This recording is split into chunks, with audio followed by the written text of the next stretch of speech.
Assalamualaikum warahmatullahi wabarakatuh. We are from group 7. We want to present to you about some about contribution of Islam to the development of diplomatic and consular law. And first of all, let me introduce myself. First, my name is Ananda Evodia, and then there is my friend Ida Fitriyani and Hafiizh Alfansuri. And then let's get started from the first page is talk about the introduction. As you can see, there is 3 points there. The Prophet Muhammad, treatment of representative and envoys from other countries, religion, and that Islamic recognized respect from representative and ambassadors as principles and codes of ethics, referring to the rich rules and teaching of the Quran and applying them to diplomatic and consular law. Muhammad add a new humanistic spirit to the law. Diplomatic law is some of the rules governing international political relation between countries.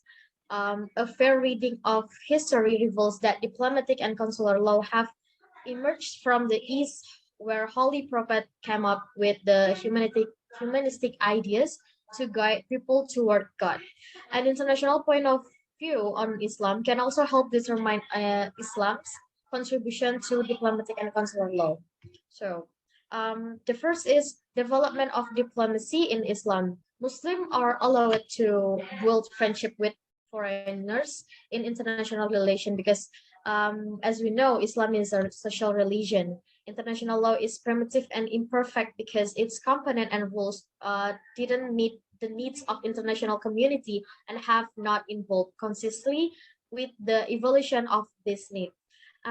The rise of Islam and the start of negotiation before Islam began, war was the only way in Central and Western Arabia to solve a problem or do some negotiation each other. However, after the revelation of the Quran and Muhammad, God sent him, Muhammad, as his messenger on earth to invite everyone to God. And the second point is Islam boycotts and begins sending delegation. After 3 years of private preaching, the Prophet Muhammad introduced Islam to the public. Islam was boycotted by Meccan leaders who then sent Muslim into exile in an area near Mecca. Upon seeing this, the Prophet Muhammad began to establish friendly relation with the state and won the support of the Abyssinian rules to alleviate the problems he faced in Mecca. Although the impunity of modern ambassadors is very different, the support and security that Muslims want from the Abyssinian king is a step forward so that Muslim delegation can go to Abyssinia and enjoy diplomatic protection. And the third point is the development of Islam and the Prophet emphasized and on diplomacy.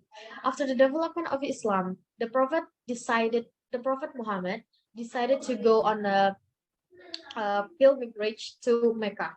The Prophet Muhammad left Medina and asked his companions to put war aside. The Prophet Muhammad had his way so that the Quraysh could ensure that they mean pilgrimage, not war. This particular symbolization is just because of the relationship between Muslim and pagans. However, the Quraysh prevented their entry into Mecca, sending a delegation to the Prophet Muhammad and asking him to return to Medina. And after that, Muhammad sent an envoy to Quraysh, and they abused the messenger and drove him away. Even it happened, the Prophet instead to diplomacy and sent Usman bin Affan and as another messenger to the Quraysh. The Prophet Muhammad commissioned Usman as his messenger because he was known for his calmness and tolerance. After various ways, Usman was finally able to complete his mandate. And then the second page will explain by Ida Fitriyani. Time is yours. All right, thank you. So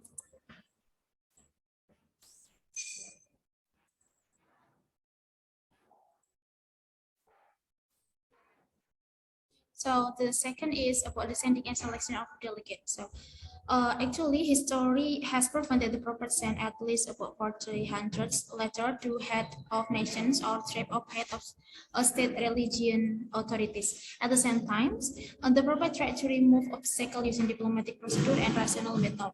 And according to Darban Sat, that Prophet has sent 6 letters to various countries such as Rome and Iran, in to aiming about Prophet was well received by the noble in Misr and was able to prove that countries could use the envoy strike as a tool of diplomacy between countries. So after a long time, Arab tribes has been able to uphold the impunity of political envoy as they care so much for their guys. So this was made into a tradition and tribal law. But over time, so many people or nation violate the law and prejudice and primitive aggressions occur so that the prophet's messenger became the main victim. However, even though this incident happened to the prophet, he still sent messenger, but instead increased the delegation and result in impunity of the messenger. And in the end, eventually an impunity became an unavoidable habit. So the prophet chose to increase the criteria for messenger in order to show proper display behavior and not be considered as enemies. Next slide.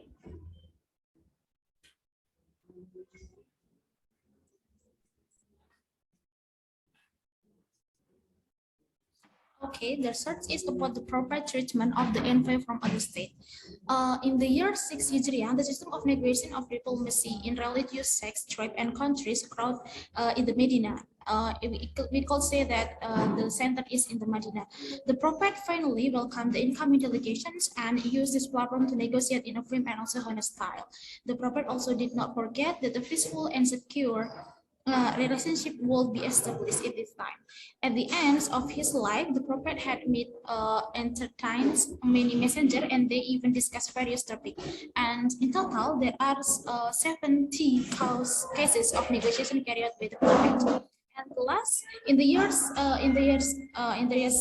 Hijri, and the negotiation meeting conducted by the Prophet greatly increased it, and it is said that this year in the year of al Wafud. The content of the meeting involved issues of economic assistance, and also research of Islam, and also signed a peace treaty and a neo-reality agreement. So in some cases, for some reason also, such as accepting a messenger to convert to Islam is in Islamic country and the envoy decide to take refuge. Prophet, he will not accept it because later it will definitely be considered to violate the agreement and has been made by two nations, or namely agreement with the sending country. And again, this can be used as evidence that the dedication of the Islamic war of the Islamic State to be sending country of the messenger is also involving the promise that made between the two nations. It can be said that the behavior of the prophet in accordance with that is taught by the Quran is very exemplary and deserve to be appreciated, especially when it's very acceptive of info from other country or other tribes. Lastly, as long as the messenger fulfill their mandate, the envoy great respect and impunity toward the prophet. So even the prophet wore formal clothes and welcome them. Even the delegates will be taken to a special residence for delegate from other country is a guest house which is even protected by very safe. So this is evidence that Prophet Muhammad always welcome from other nation delegate very warm. All right. So the next will be explained by Hafiizh Alfansuri. Thank you. Thank you. First, my topic will be Quranic stance on diplomatic and consular law. In verse 53 of Surah Al-Ahzab teaches Muslims how to welcome a guest where respect is the key to welcoming. When Quran emphasizes respecting the guest as a trivial level of social relations, it should certainly and primarily require the respect for representative and envoys and protection of their rights and impunity. Next.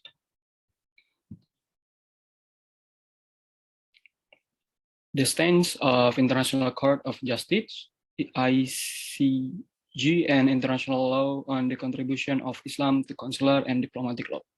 The ICJ's stance on Islam's contribution to the development of diplomatic law is very important and answers those who underestimate the role of Islam in this matter.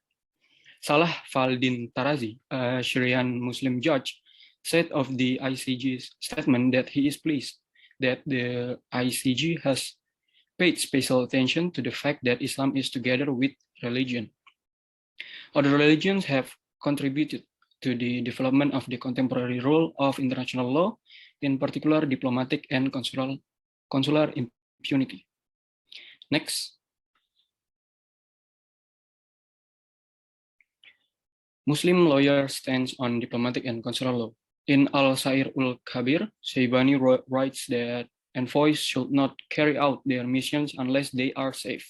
In the introduction of diplomatic conventions, it was observed that impunity is not granted to benefit individuals, but to help them carry out their duties.